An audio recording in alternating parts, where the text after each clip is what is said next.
You become what you focus on. The following quote is 2,000 years old, but it seems to be relevant to today's world.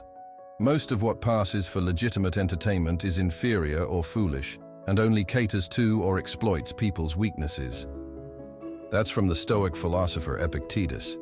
It couldn't be more telling about our attention and the things we focus on. We allow other people to control us because we're pretty much defenseless when the media exploits our weaknesses.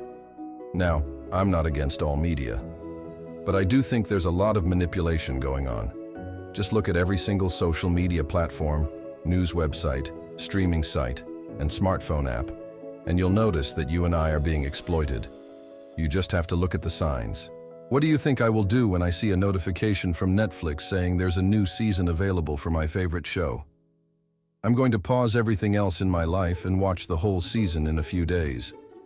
When I'm done, I'll probably move on to the next thing on Prime Video or maybe watch some clips on YouTube.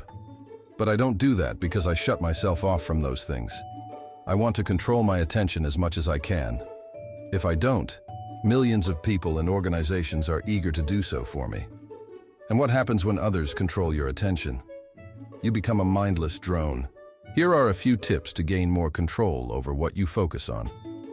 First, you need to become aware of how important it is to be mindful of what you focus on. So, let's get back to Epictetus. He explained his point further in a manual for living.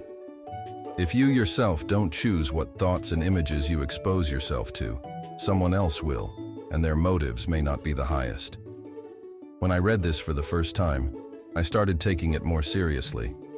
I realized that I need to be the one who chooses to expose myself to certain thoughts, images, news, ideas, and messages. Here are a few things I did to make that happen. Turn off all your non-essential notifications. You can turn off notifications for every app on your phone, so you don't have to put your phone in permanent Do Not Disturb mode. I don't use Do Not Disturb mode because it turns off all notifications. I just go to Settings and Notifications, and go to every individual app to toggle off notifications. That way, I have more control over what I see on my phone. For example, I want to get calls and text messages from family, friends, my team, or people I do business with. I also have notifications on my calendar and reminders app. The point is that you want to use your phone mindfully. Think about whether you need a certain notification or not. Do you need to know about breaking news? Or that someone liked your post? Probably not. Don't use social media to obtain information. The amount of garbage on social media is immeasurable. If you want to use social media, use it to connect with people, not as a replacement for books, articles, or Wikipedia. I'm not against social media because it's a tool. The problem is that most people aren't aware that they're being used. They think they're in control, but they're being influenced all the time. That's why you should be mindful of how you use social media. It has many limitations, but it's not all bad. Just use it for the good stuff if you want to, but you won't miss anything if you're not on social media. Focus on knowledge over information. Information is generally about data, facts, or statements. Knowledge is usually about applying certain information to a specific cause. What's an example of information? The fact that the average hedge fund underperformed the market over the past decade. If you use that information to create an investing strategy, most people acquire a lot of information but not a lot of knowledge. That's because it's easy to obtain information, but gaining knowledge takes time. For example, reading a book or taking a course is a serious time investment that requires a decision. You think to yourself, is this worth my time? Or at least, that's something I think everyone needs to ask themselves. But you don't ask that when you grab your phone to consume random information. You think, it's just a social media post, a short video, an article, and so forth. But the problem is that you go down a rabbit hole, consuming a lot of information, most of which serves no purpose. When you acquire knowledge, you do it with intention and a specific focus.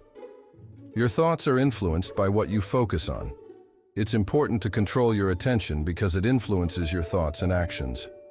William James, the founder of Pragmatism and pioneer of modern psychology, explained it best. Thoughts become perception. Perception becomes reality. Alter your thoughts. Alter your reality. To alter your thoughts, you need two things. First, you need to manage the negative chatter in your mind, which most people do through meditation. Second, you need to manage external negative chatter, which you can do by limiting your exposure to external sources. It doesn't mean you have to close yourself off from the world. Just ask yourself, is this worth my attention? Will this enrich my life? If the answer is no, move on. Hey friends, ever find yourself lost in the endless scroll, craving something more meaningful? Well, you're in the right place. Here, we're all about shaking things up and diving into the world of timeless wisdom found in books. These aren't just words on pages. They're keys to unlocking new perspectives and personal growth.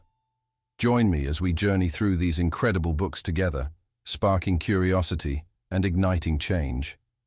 Hit that subscribe button and let's embark on a journey of discovery and growth.